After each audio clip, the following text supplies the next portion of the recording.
I'm Suzy Starlite and I'm working with Real Vision Film Solutions, and we're here today at the Isle of Man Food and Drink Festival.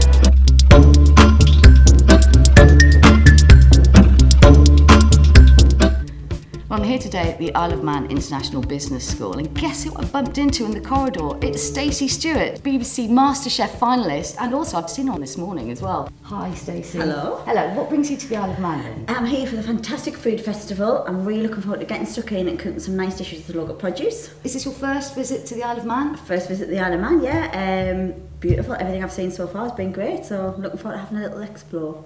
So what did you know about the island actually before you arrived today? I knew that between July and September the Baskin sharks emigrate, which I'm dying to see. They're like on migration. Yeah. And I also knew about that little island in the middle of the sea, because I've seen it on the coast. What's it called? You're talking about the Tower of Refuge. Tower of That's Refuge. the one. Yeah. I've seen it on coast and I've been dying to see it. Do you That was know- one of my favourite coast episodes. It's really quite Yeah. endearing, isn't it? You're currently writing a book about British regional recipes. Are you going to have a special section for Manx recipes? I've definitely got one Manx one in it, and that's the recipe I'm going to be doing today, and that's the risotto with the black pudding and the queenie scallops from Manx. It's one of your most prized produce, so obviously it's got to be in there, definitely. Ah, and when can we expect to see it on the shelves?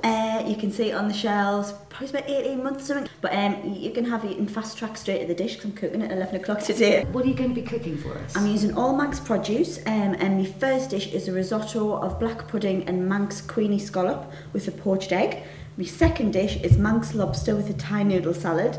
And my third dish is Manx beef with a beetroot and horseradish puree. And my final dish is my favourite. It's a trifle with a Manx blackberry sorbet. So, I know. My favourite 4 courses ever. I was like, yes. So is it really important for you to actually use local produce wherever you are? I think it is really important, yeah. I think it's important for you to have a connection with the food and to know where it's come from. It just gives you more pleasure when you're eating something known it's been hand-picked and hand-grown, and some little local producer has put their all into that, and that's their livelihood. Like I say, you shop local and you support your local producers, definitely.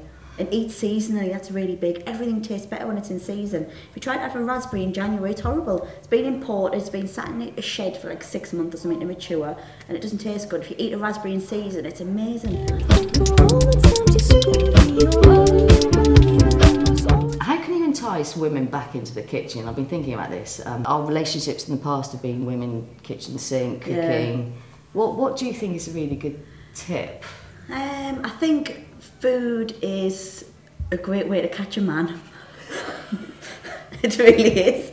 And like, you cook for a man and you cook well, and they're like, whoa, she's wife material. Seriously?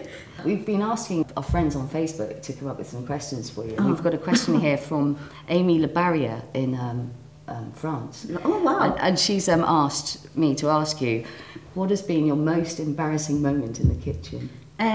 My most embarrassing moment in the kitchen was definitely serving a plate of smiley face food in the final of MasterChef to one of the country's top critics, and not realising I'd served a smiley face food. It was the way I'd put it. I'd put pork, black pudding, another piece of black pudding, and a big swoop of watercress puree, and I didn't realise I was under so much pressure, and I served it, and he was like, that's ludicrous. And I was like, that is a plate of smiley face food. Yeah. And I laughed it off, but I was cringing. I'm known for 2 things in MasterChef: my massive Victoria sponge for the WI and that plate of smiley face food. We've got another question from one of our friends on Facebook, Christian Okay. Clegg. He would like to ask you, if you were stranded on a desert island and you can have an endless supply of just 4 ingredients, what would they be? There would be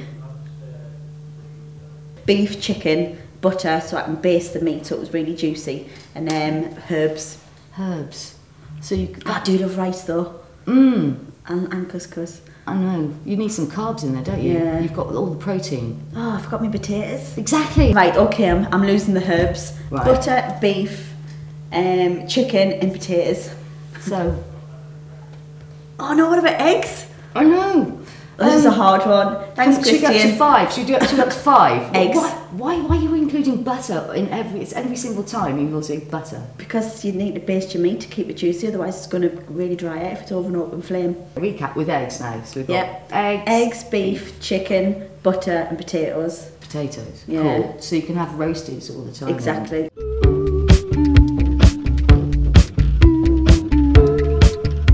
Have you ever been tempted to sort of hide some snacks in your hair? Because I know that you've got a donut in there already. One of my best mates reckons whenever anybody says what's in your hair, he always says, oh, she's got a roast chicken and a bag of frozen peas. I'm like, Adam, stop saying that. Well, I think we could put a muffin in there. You can get anything in there. Honestly, the amount of stuff I could get in here is unbelievable. But you have got a donut in there, haven't you? I've got a donut in, but I mean, in the past I've had all sorts in. When I haven't had my donut, because I mean, a donut's only that big, it doesn't give us any lift, but it's just something to put the grips into. But I've put sponges in my hair, I've had all sorts in. Anything that can give me a little bit of lift, I'll just whack in.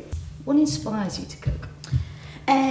Feeding people, making people happy, and I genuinely enjoy it. Genuinely, like I look forward. I cook all day, and I look forward to getting home. It's therapeutic, just standing chopping vegetables, thinking about the day, and creating food, creating something out of nothing. It's all I've ever known, really. So what's the first thing that you cooked then as a child, and how successful was it? Jam tart. I always remember we used to always cook with my nana. All of my cousins, there was 9 of us. We used to always cook with my nana every Saturday. We used to make pastry, Scotch eggs, jam tarts and rock cakes every single week. So she taught me very, very quickly how to make like Staples pastry, how to make pastry, how to make cakes. So I had the basic skills from quite a young age. To every word you say, you said that you could let it go. Do you think that anyone can cook, or do you think some people just aren't cut out for it?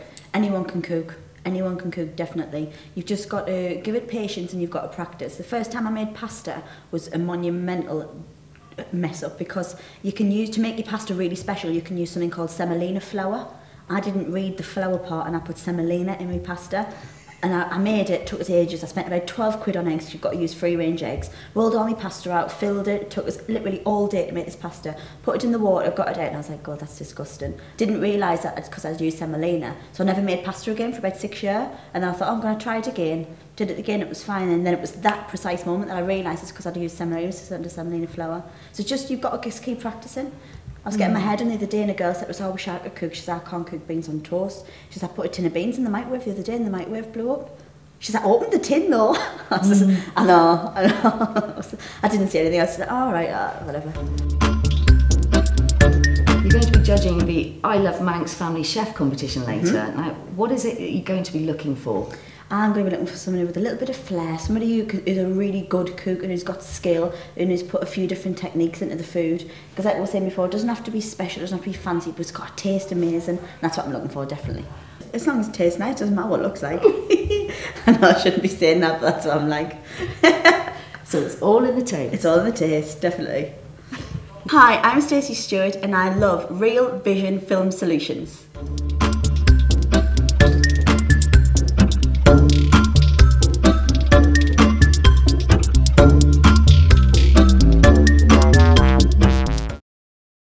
Okay, whenever you're ready. Hello, I'm Stacie Stewart and I love... Oh crap, who do I love? Real Vision Film Solutions. Real Vision... Oh crap. Can I... Right, okay. Would you write it in bigger letters? Nah, I love Real Vision. You it from my top. Real Visions? Yes, amazing. Hi, I'm Stacie Stewart and I love Real Vision...